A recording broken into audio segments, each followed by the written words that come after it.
Un poco el objetivo de la presentación es explicaros cuáles han sido nuestras experiencias en aquellos procesos de fabricación que han estado basados en conceptos de Industria 4.0, ¿vale?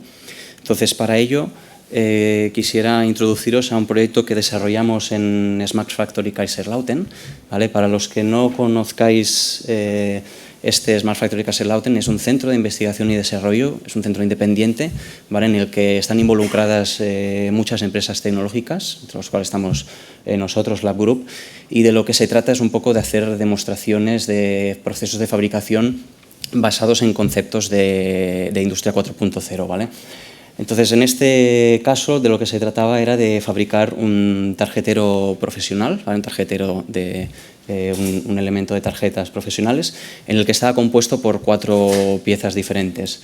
Una base, que es esta de aquí en la parte inferior, un clip que sujeta las tarjetas, un portamemoria, ¿vale? Una memoria interna de producto y una carcasa.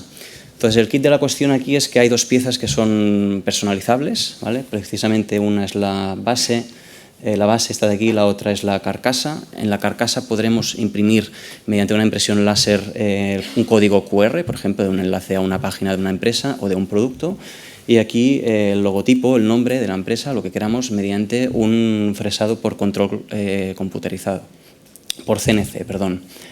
Entonces, lo que es el proceso de fabricación, para encararlo un poco a Industria 4.0, lo que se hizo es crear un módulo de fabricación para cada una de las operaciones de fabricación. Es decir, tenemos en total, aquí tenemos los diferentes módulos, hay 3 módulos de fabricación, uno de impresión láser, uno de calidad, que es el que desarrollamos nosotros, y el módulo de inspección manual. Entonces, los módulos de fabricación, por ejemplo, el primer módulo lo que hacía es, hay un pequeño fresado que lo que te hace es trabaja la base y te coloca un poco el logotipo de la empresa o el nombre, apellido, eso según un poco lo que el cliente desee.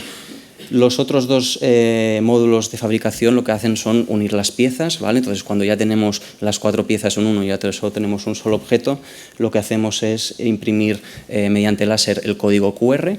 Y bueno, luego hacemos un par de operaciones de control de calidad y en caso de que haya algún defecto hacemos una inspección manual.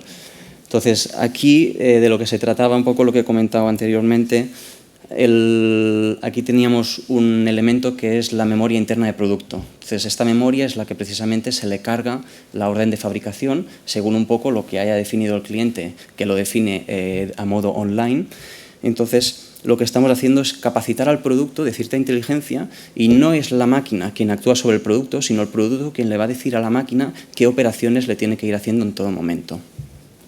Entonces, el hecho también de que se haya realizado cada operación de fabricación, se haya hecho un módulo específico para ello, esto se hizo principalmente porque el hecho de que estemos personalizando un producto, estamos introduciendo complejidad sobre todo en lo que es el setup de la máquina, en la puesta en marcha, en la planificación, en cuando hay un cambio de un diseño de un producto y de otro. Entonces, lo que se hizo es compartimentarlo todo para...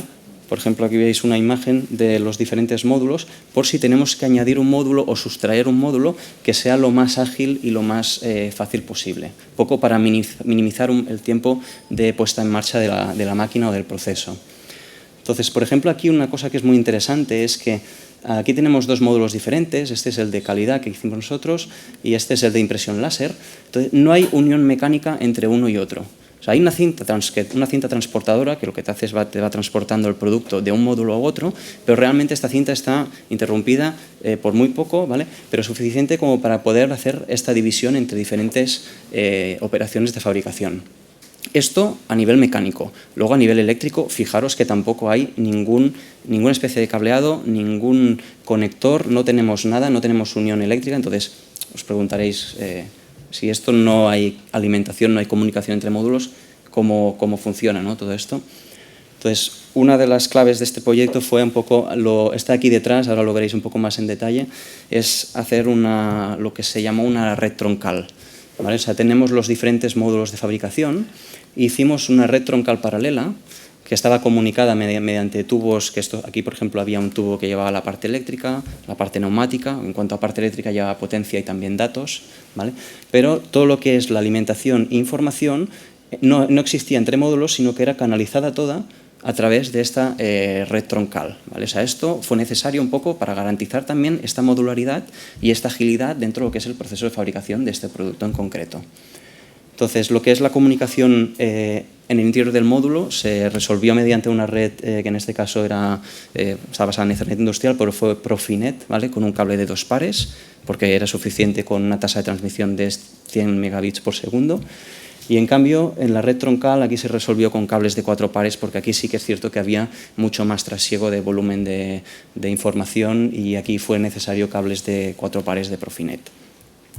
Entonces, fijaros que el concepto de infraestructura es completamente distinto al que hasta ahora hemos estado acostumbrados. O sea, hasta ahora teníamos bandejas con cables que estaban en una instalación fija y ahora pasamos a tener cables, o sea, lo que es la infraestructura fija ya no existe y tenemos una infraestructura basada en tubos y cables y esta infraestructura está sometida a movimiento ocasional, ¿vale? Esto ya no estamos hablando de una instalación fija, sino una instalación de movimiento ocasional.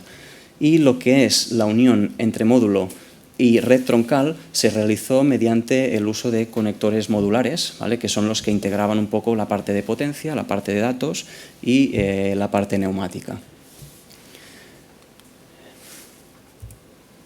Entonces, a nivel de control, en un futuro habrá la tendencia de, bueno, hasta ahora estamos acostumbrados a tener un control centralizado, por ejemplo, de los motores, en el que teníamos, bueno, un variador que estaba localizado en el exterior de la máquina, por ejemplo, en un armario, y desde allí íbamos a atacar a los diferentes motores.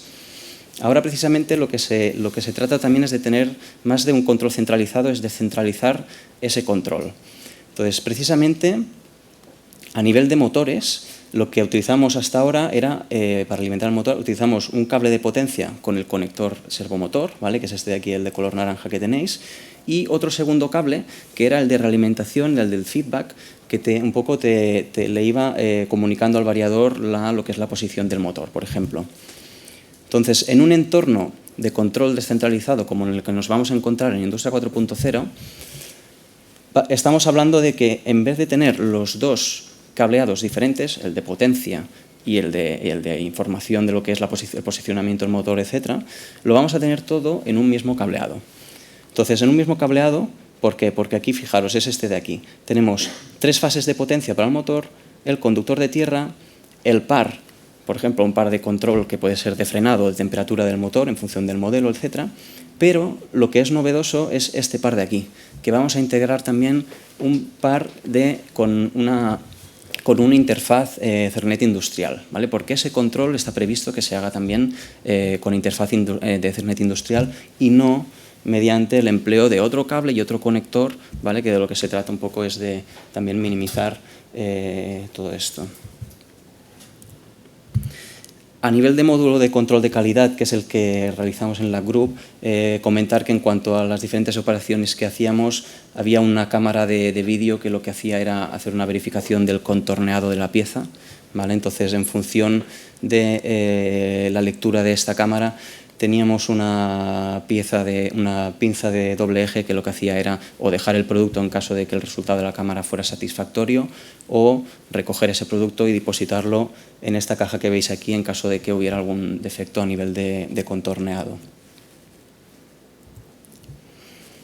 En materia de cableado, lo que era la cámara de vídeo, que también tenía una interfaz de Ethernet industrial, fue suficiente resolverla con un latiguillo preconectorizado de 2 pares, ¿vale? Porque la tasa de transmisión era de 100 megabits por segundo y en este caso optamos para ir con un latiguillo de movimiento ocasional, ¿vale? Sin embargo, para lo que era la pinza, la manipulación del objeto, claro, esta pinza está aquí alimentada con este cable de aquí que veis aquí, esto está sometido a un movimiento que podría considerarse casi permanente. Entonces, el cable tiene que ser un poco más flexible que este de aquí. En este caso, los conectores eran de métrica 12. En este de aquí teníamos un conector RJ45. Y aquí tuvimos un pequeño problema porque en Industria 4.0 de lo que se está hablando es de aumentar un poco las variables a sensar, ¿vale? O sea, habrán muchos más sensores. A veces los sensores no tenemos mucha maniobra de manipulación, sobre todo en el tendido de cables. Y en este caso lo que nos pasó es que apenas teníamos aquí un radio de curvatura, ¿vale? No teníamos más que este, y lo que tuvimos que optar es por un cable de diseño de cuadrete estrella. Generalmente los cables son de par trenzado, ¿vale? Pero además de este tipo de diseño de cable hay un cable que es de cuadrete estrella, que es este de aquí, que el diseño de este cable lo que permite es un diámetro exterior de cable algo más reducido. Entonces, lo que es el radio curvado del cable depende de este diámetro exterior del cable multiplicado por un factor que es inherente al producto, y como estamos minimizando el diámetro exterior, minimizándolo a niveles de 5 milímetros de diámetro exterior, ¿vale?, podemos hacer gestos así de este tipo muy forzados, ¿vale? Entonces, un poco para dar respuesta a esta posible tendencia en el aumento de sensórica que habrá en un entorno de Industria 4.0. Entonces, ¿qué es lo que vimos? Obviamente que hubo un aumento de la interconectividad. Esta interconectividad, debido al aumento de sensores, fue resuelta mediante componentes de red que son estándares en industria, que hoy en día los podéis encontrar en el mercado, que esto es muy importante. Y lo que es el interfaz de comunicación se realizó mediante una interfaz de Ethernet industrial, que es el que se postula como líder en los entornos, de Industria 4.0. Concretamente, en este caso, se resolvió mediante cables Profinet. Entonces, esta es un poco nuestra experiencia en cuanto a lo que fue el proyecto de Smart Factory Kaiserslautern, a nivel de infraestructura, a nivel de cableado, a nivel de conectores. Y ahora os vamos a introducir un poco un proyecto que esto es más interno de compañía, en el que tiene que ver con estos conectores industriales que se utilizan sobre todo en máquina herramienta, por ejemplo, ¿vale? Este tipo de producto tiene una cierta complejidad, y es que hay mucha variación de productos. O sea, hay muchos conectores de diferentes alturas. La entrada puede ser una entrada, lo que es la entrada de cable puede ser por la parte superior, por la parte lateral, diferentes tamaños en función de la cantidad de pines que tenga el conector, 16, 32, 24, etc. Entonces hay un total, por ejemplo, de 54 variantes diferentes. ¿Esto qué significa? A nivel interno significa que tenemos que tener stock de todas y cada una de las diferentes variantes. Entonces, lo que hicimos o se pensó un poco es en hacer un proyecto que estuviera basado en Industria 4.0 y que nos permitiera, entre unas cosas, reducir el material existente en stock y lo que era el tiempo de entrega, ¿vale? Porque a veces los pedidos se agrupan, lo que es la fabricación se agrupa por pedidos, y eso pues tiene también un tiempo de espera.